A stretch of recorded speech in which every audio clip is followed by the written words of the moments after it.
30 minutes, 45 minutes away from the scene of incident, you start seeing part of helicopter, which signal say adeɛ see and explode ye. Enti I explode my part ni bi was 45 minutes away from the accident scene. I'm telling you. 87.9 say me shall say twa part no before I go me shall say me hu part ni bi me shall say twa no na me nim say me duru awia no say John I kept walking obuso obi a oba say unu ba bia me say na dey na party da kwa then me duru one na me hu ba bia see no na me hu ba bia me hu party no na me ti ase say untimi hu chopa na anane and say John e kotroku dua nnua no bi e kotroku enti e troku ye no ba bia a troku no nso no amena ene san wo form enti tam kra na omo try yi bodies no upulu bibi kakra bi wo debris ni ma no un se no ma bebre AP sisi form say I say man pon scap no un say yesisi pempro but after pempro no amena ne san wo deep down ho no a bibi kotoma un se ntimi nkohwehwe sa na akoy enti omu yi no na ebi tom initially say John ye 4 bodies omu hwe mu ena enya 2 kan ena omu si afedie the aka na ehu biom because na the way ahọ na aye no untimi nya ho hwe na military for ni say John omu si da because instruction I dey am omu ni say they should come back with 8 bodies. Wow. No, now who this says you can know that one. It's never going to happen. It is also spend na sumunso but thick forest. Now Kromano, you be born about so say John. But not for them. Nanka me sure say after 4 no kran ntimi nya 4 no. Because military for no more support too, but omu Kromano na omu ko inside omu because baby na omu yi body no so esan am na. One hwe ye na o miss step a unso no ubetom. Utom nso ayehu. One military man crab because say ye mo kroma for na baso o ma yade. Because enye omo a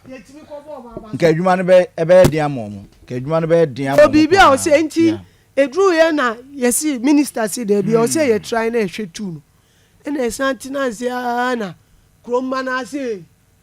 omo hu tu no omo ka say omo hu ana. Chese obi aye ena omutimi yi ye nyina 8 na say John na mehwe bi medio mintimi hu say asumesini ana obemfo by the Ashanti regional minister nyabotre ho no meba no aboa mame moye moyi kakra wai meba na fi ya to busiafo nkoma ana say discussion ye na no pay minu anu mienu Ibrahim Abubakar ana afen so na nantwibo si ako omo de scene no ba bia incident ni si ye no omo ko ho nti nkoma no ne aba from Oboase e de koduru sa sika ma no ho no ene forest ni mu omo koye no na yegu so ayedi sa nkoma no oba your Facebook page your videos ahodo pia ye show live on our Facebook page. One of the videos na you show you when fire service for car no ne ada ayi ko ikia na ba ko ba na china ba ko ko nanim ko china memra bi kwan mu na memra nti that is what you are watching. Ahane bepo ne adwamu okay na kwane danti ahane yebo ha yebo na kwane danti akasa obebe be pack ama we afa ho akọ nti no say we ne ba na chi ko ya ne yewo na chi no okay ye wo ka na chi no ne ye doso na monya nru ba bia they say na nam kwan no so a ye di be ko promo yes nti no wo share video ya ye sesi abuafo and some aye kan nyina no ye wo ho exclusive videos and pictures ye show ntu betima di achi wo Facebook now so what nkoma na ye bonus yi bana no pay so na no ja yesu ampanyifo se ebeja ne ahem ye fa asere ni bi ma pomo tomato mix pomo e wo dwa so a ye de yankasa ye natural tomatoes ya individually and send see because send na wo kan any de me hu here from afar pictures say hu here dey na just say let's see beyond recognition Sir John, you can't fresh baby obia sebio body no you can't recognize it. Say maybe say the way I skin tia say baby etimi shima but say ba when they ashikra I'm ranting about comranting no see omuko ba ko de so nya watch no kuta watch no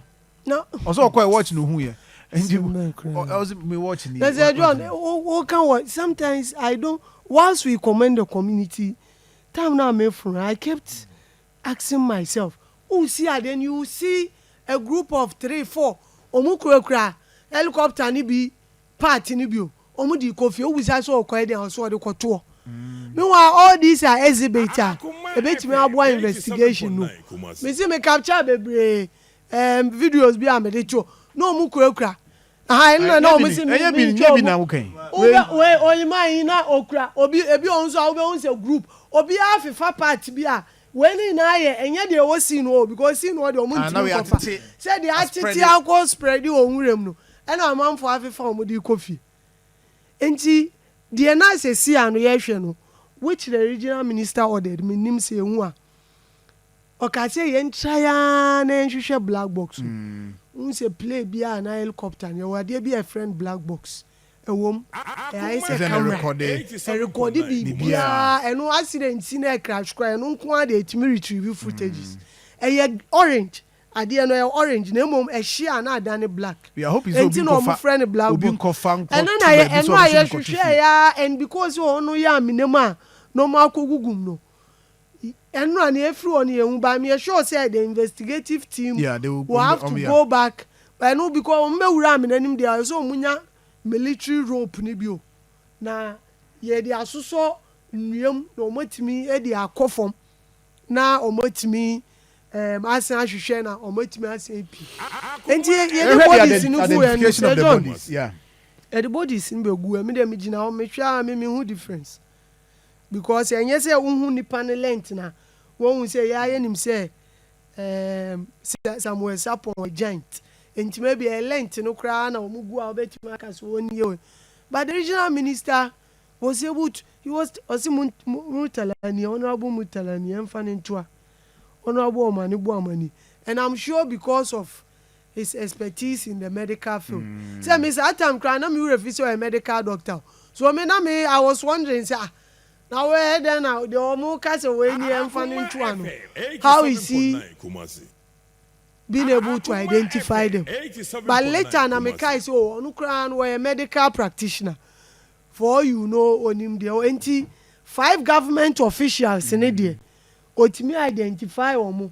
on say sin etane ko for mo enti wo ye ya na enti hankasa na hwe ye na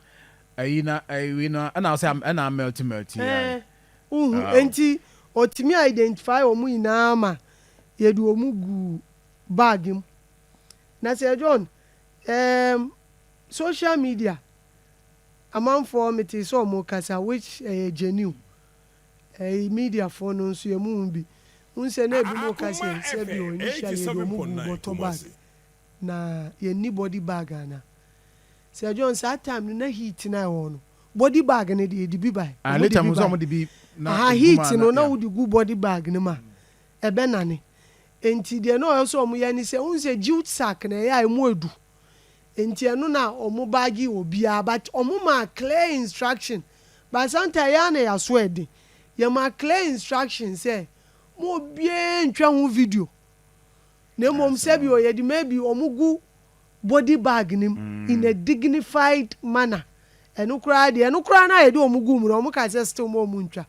but ye amount for to try time now omo gu bottle ni ma dey ba which people use to say we didn't dignify them but that time no me understood because heat no na nka be melt na enti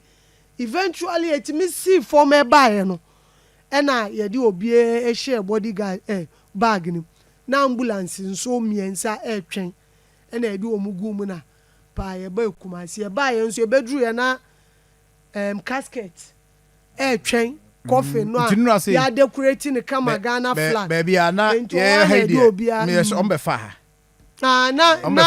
na team na yeah etwe on be fa Minister, nti no na ambulance su no doso bebre wa Minister around regional minister konkran because ono who say when the territory no person okwa akoduru Accra no hand over na wa return by airport no na a team ankasa delegation no standby omo standby omo twen agent nim say later no join no omo announce say oh bye bye e den obeko nti say John your videos no time bodies no kodru ye no ye be sure na ha say ye dru wono na ompe say ye dey two body bag na no realize say heat no no mo sabe fi be enye possible nti community no na assemblyman ne frɛ yini bi na o ka so mo fa bags ni bi mra na ye ntimi enye say ka say atwa ma heat no nso akofom a ye be che o any time o nso ye take forest and who say the American enye say ade a wonam fom o sane ena won nso aye true enti bana wo bana ankasa no you are at risk u betimi u police say John u polipe u kwam u koto aminem enti na wo say kakra na ye enti de ka say enti a omo aboa mabunu na aboa no and of course people were expecting say the police and the military should be the ones carrying them untimi nso a omo unko drew scene wa say John whatever you say unko scene wa you can never appreciate the way ana or mabunu na nanim kwan a ye fa so fro ye san fa so si enti omo kwan because wo the more police ni ana military ni the way ana omo poli e ba no na nkasa bio eyi no ina be san akototo amenanim enti na omo na na oso omo di enim omo bua papa say John na ni de 87.9 omo ni wa menim how we would have been able to bring sanomai ewo community no enti eno ade say John awro say asema esi ya migidi ye say Ghana ina no we morning no because say John 8 people top government officials 5 crew miensa but in fact ba ko kra de minim who the person is what means say John Ninsano you could see the fingers Akoma FM 87.9 Kumasi the ring was shine who say gold ring so you who say ring you know a finger nim say but yame for mo currency we have a lot of for currency me ba na fi ya to so just a minute o de me ba sisi ati enyum we kakra na